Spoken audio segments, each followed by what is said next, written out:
soul beyond the graveyard side. Coming to raise the dead, destroying all mankind. A ritual of bills that blackens up the sky. Games that we shouldn't play, hating on deadline. I hear them calling me. Enlisted men, I tell my need. My pulses float around. Now we are one, 'cause I'm a zombie.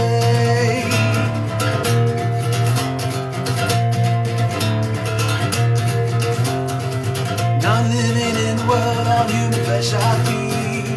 Grave is not for your guts, as I watch you bleed. Innocent little ones, not part of the new plan. We must infect your body through as the crowd commands. I hear them calling me. Enlisted men, I time on me. My pulses float around. Now we are one, 'cause I'm a zombie. I hear them calling me. Enlisted men, I time on me. My pulses float around. Now we are one, 'cause I'm a zombie. I'm a zombie. I'm a zombie. I'm a zombie. Whoa, whoa.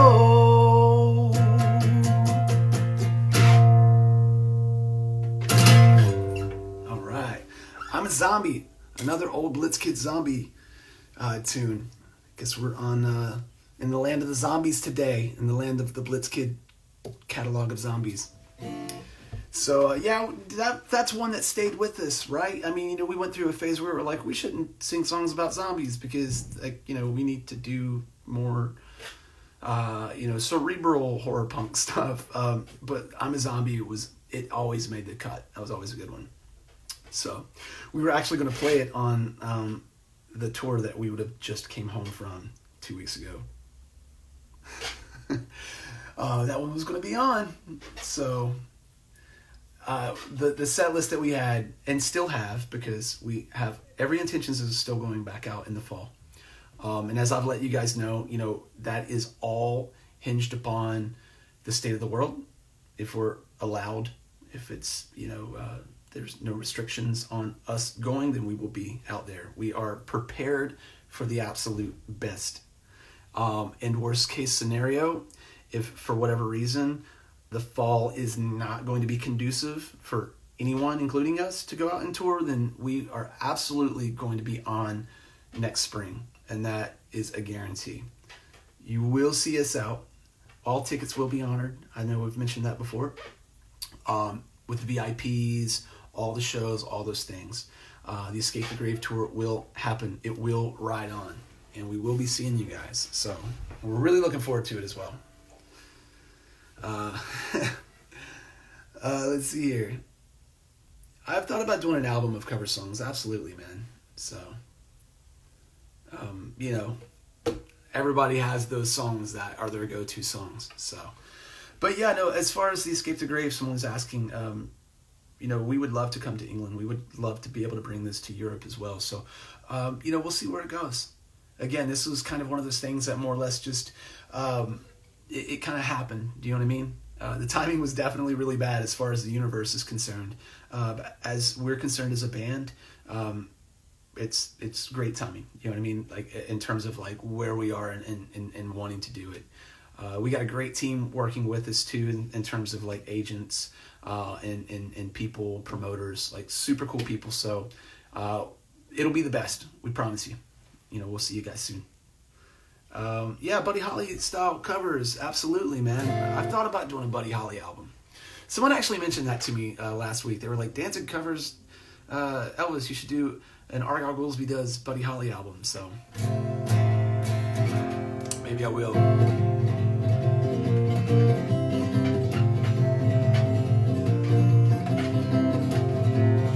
I think that's what I loved about Buddy Holly the most, was just that rhythm, that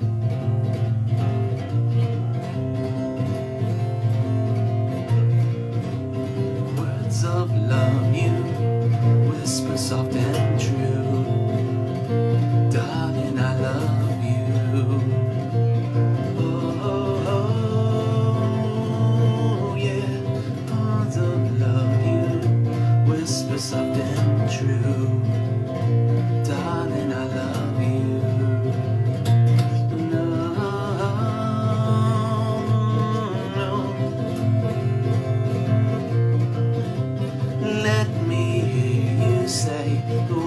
want to hear, darling, when you're near. No, no, no, no. That's all there is to that one. I think that's all words too, so I'm just gonna go into a C and a D and I'm done. Yeah, Buddy Holly was definitely ahead of his time, my friends. Check it out. I went to the Buddy Holly Museum. I think I may have told you guys that when we were on tour with Blitzkid, or not Blitzkid, I'm sorry, the Roving Midnight back in, I think, 2017. We stopped in Lubbock, Texas on our way down to, I think we were on our way to Houston or something. Somewhere in the giant continent of Texas, we found ourselves in Lubbock. We showed up on a day that, the center was open, but they were opening later. I think it was a weekend, so they opened later. So we were just kind of skulking around outside, and they have, I think it's Allsup's house where they used to rehearse. Like they moved it and actually placed it on, the location of the Buddy Holly Center. They were going to tear it down. They put a Walmart in. So luckily, thank God, man, Lubbock has their shit together, and they preserved the house and moved it. And we were kind of skulking around, looking all unwashed and tore ragged, as we so often do. And we kind of wandered into the gift shop. We were knocking on the door, and they were like coming out to see what was up. And we asked if we could come in, and they were like, sorry, we're not open. But then I showed them my Buddy Holly tattoo. And then they were like, okay. I feel like if you have a Buddy Holly tattoo and you show up at the Buddy Holly Center, they got to let you in, right? So they took us on a guided tour, like a private tour of the house. Everything is still there the way that it was when they rehearsed. The drum kit's still there, like in the room. All the furniture. I highly recommend it. If you guys are ever in, Lubbock, Texas, definitely go to the Buddy Holly Center.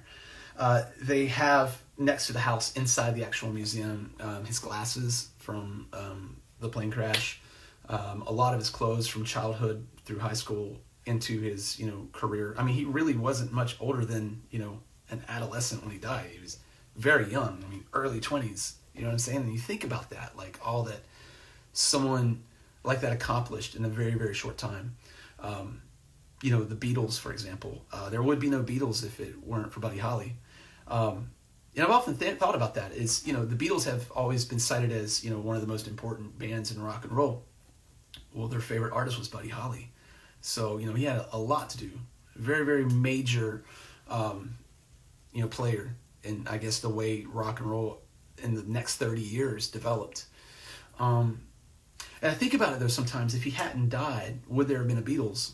You know what I'm saying? Like, would it have turned into what it is now, or would he have been kind of the progenitor of what we, deem rock and roll as being?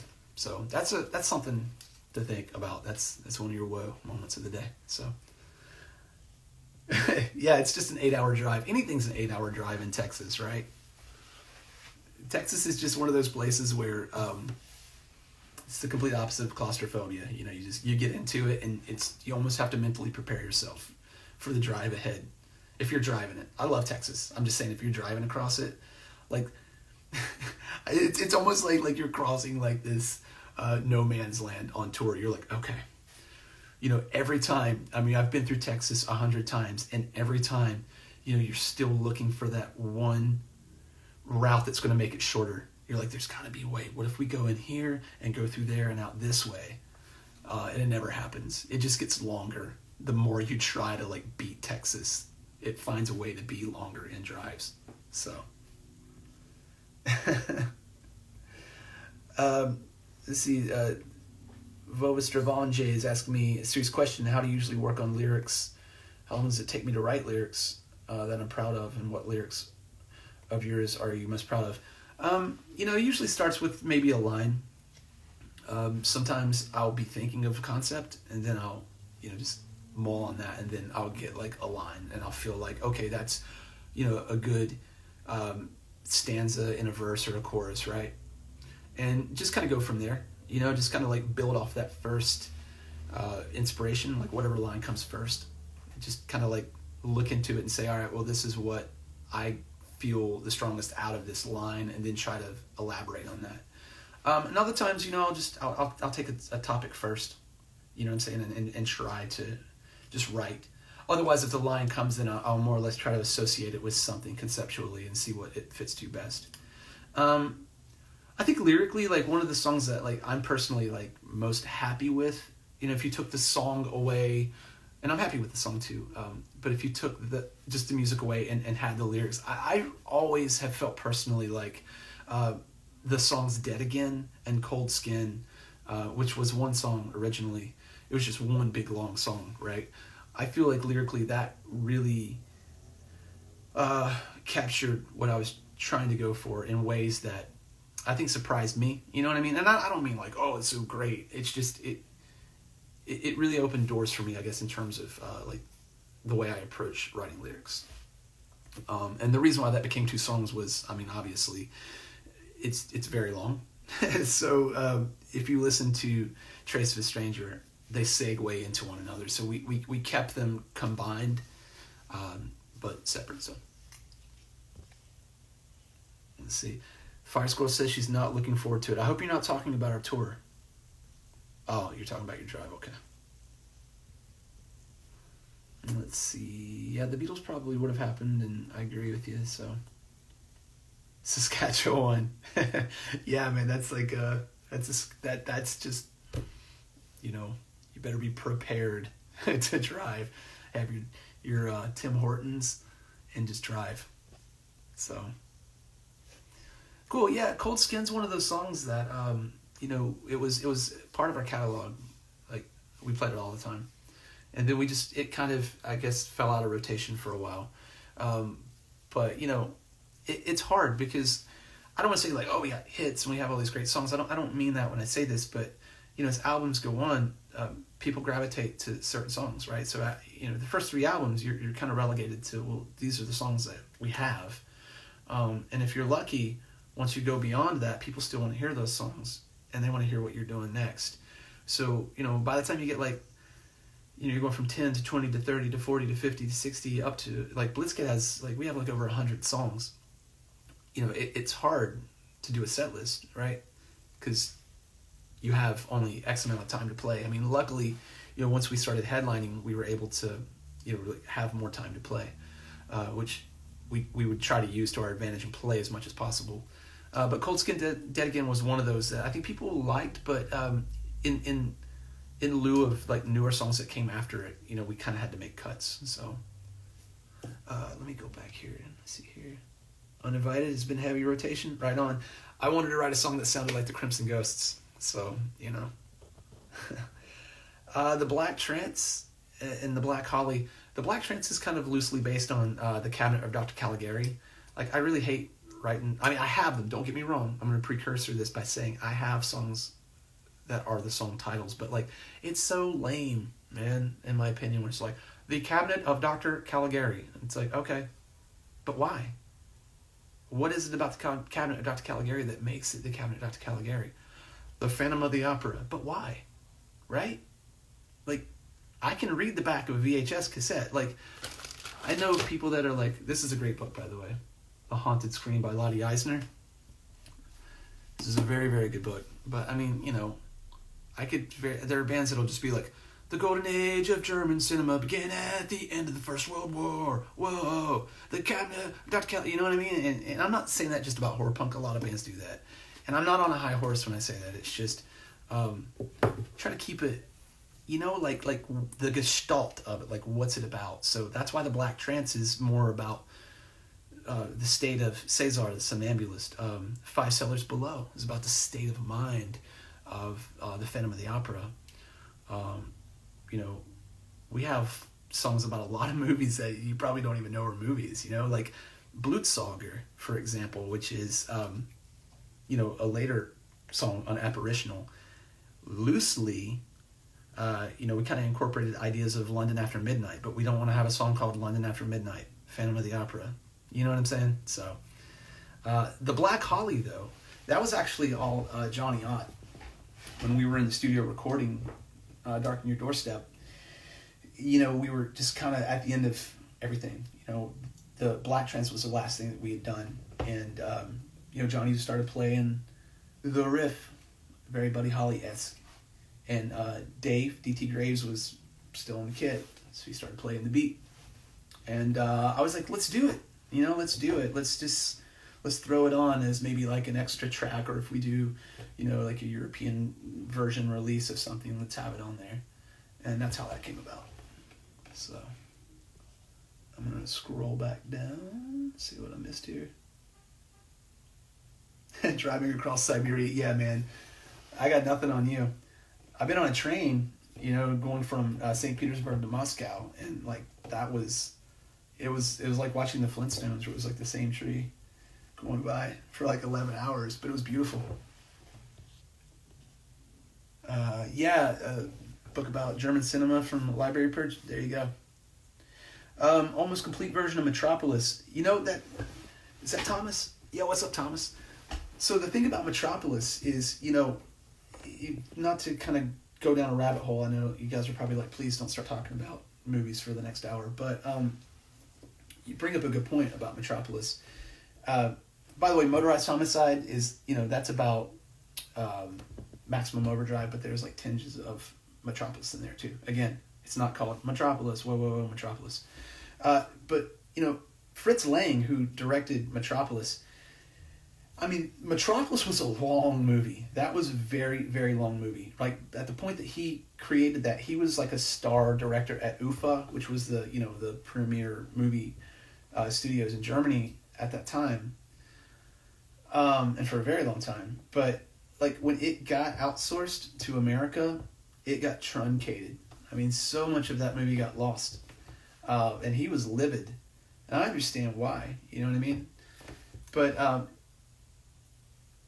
I guess like paradoxically speaking as well, as much as he hated it, he went on to say that Metropolis was a failure in his eyes. He really felt like he missed the mark on that movie. He felt that it was just too... I guess like, I'm trying to think of the term he used. I can't remember his exact quote, but it was just too bland. He felt like it was just the storyline, which was written by his wife, actually. She had written Metropolis. But the versions that you're talking about, I mean, for years and years and years, anytime you saw Metropolis on like VHS, it was just like the scraps of the worst prints that were ever put together. And I think it was in 2000, I forget the year, I'm not even going to say it, but it was mid-2000s that in Brazil, a film archive found like 20 more minutes worth of footage. And I think it's now available through Kino. I think Kino has a version. I don't know if that's what you're talking about, Thomas. I don't know if it's been restored even further beyond that, but there's still footage missing from it. There's a lot of like, if you watch Metropolis, like the early versions that were shown in America, like it makes no sense. Absolutely, like so much of that movie is cut out, and a lot of great imagery is cut out too. So definitely check out what Thomas is talking about here, the complete version of Metropolis, if you can find it. You must have a good ghost story podcast. I don't know. But you guys should check out my friend Nate Wells, former Blitz Kid, guitar player as well. He and bandmates, they have, Epidemic Bandmates have a podcast called Nightmare City. Not necessarily ghost stuff, but they talk about some cool stuff. So, the CCR cover. I'll cover some stuff too from time to time live. I like to throw out some random songs. So if you were at the Troxon Memorial last June, I think it was, we did Run Through the Jungle by Creedence Clearwater Revival. So CCR was a big thing for me as a kid. I mean, it was always on the 8-track. So besides the book I mentioned, is there one I can recommend? Besides The Haunted Screen, in terms of like horror movies, there's quite a few actually. I mean, Lottie Eisner, she's like, I guess like more or less like the authority, people go to for a lot of like, German expressionistic cinema and things like that. But just in general, I think there's a guy named Phil Riley. He does a lot of good stuff. Like he'll write, a lot of in-depth information and backstories on a lot of different movies, like Phantom of the Opera, a lot of lost movies, like Lon Chaney's Blind Bargain, which we wrote a song about, but had nothing to do with that movie. It was more like a Faustian legend. So that's a good question as far as books go. Yeah, it just depends. You know what I mean? Like on what you're looking for. If you're looking for like history, or if you're looking for like more or less like behind the scenes and storytelling. From a history standpoint, definitely Lottie Eisner. She has one on Murnau as well, F.W. Murnau. The books are kind of hard to find, but they're definitely worth it if you can get them. Let's see here. Begotten. I have not seen Begotten, so. Kino White Zombie. Yeah, that's the thing about White Zombie as well. We talked about White Zombie on one of the first episodes. Is there's very few really good prints of White Zombie. My friend Cortland, who runs the Witches Dungeon, whom gave me the the print of Nosferatu that we're using for the score. He's got one of the best prints of White Zombie that I've ever seen. I'd say it's better than Kino's even. So, that's I hope he does something with it basically. So. Those missing sections are described in the keynote. Yeah, one of the big scenes in Metropolis that is missing is there's a scene of death, with the Sith coming out, and it's really, that's like one of the, you'll see stills of it from time to time. So no, I have not read anything by John Saul. I have to check that out. So, but listen, you guys, before we close up, look, I'm spinning around, and I'm back. Yes, I seriously hurt myself on stage a couple times. I've been equally hurt by myself and people in the audience, so it's kind of like an equal playing field right now. But let's talk about next week's movie, if we can. I was talking about earlier when we were talking about Haxan. I called it Danish and it was Swedish. My bad. I apologize.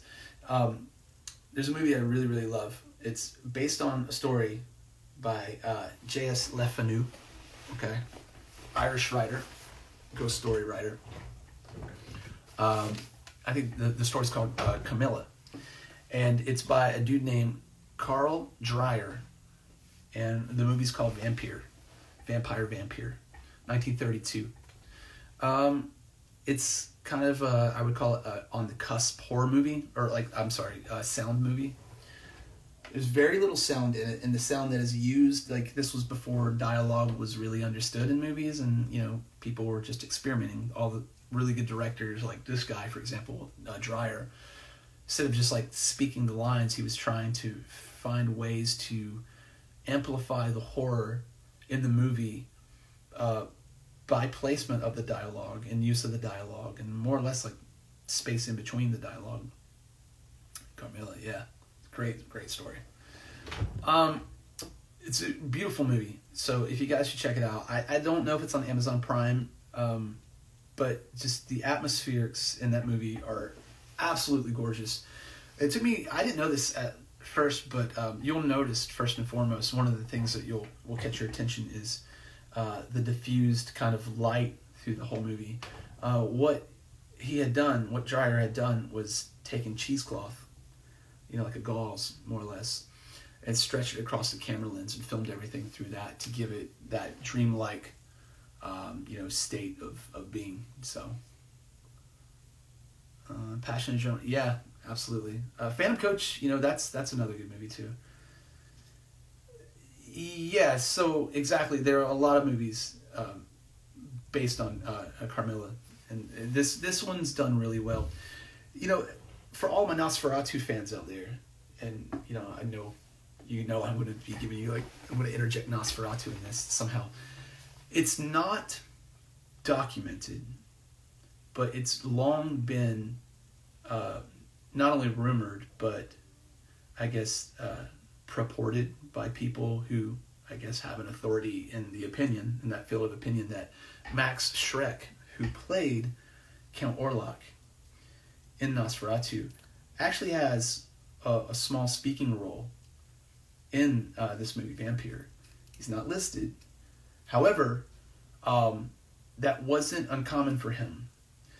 For example, and I'll leave you with this, in Nosferatu, in the opening scenes, one of the early scenes where Thomas Hooder is at his job and Renfield calls him over. There's a scene, if you pay really close attention to it, there's a second clerk inside the office next to Hooder. All right, and when he looks up, a guy looks down, and you can't see his face. He's in a robe, and that's actually Max Shred. So he was on set for that day for filming and actually played like that bit part, uncredited.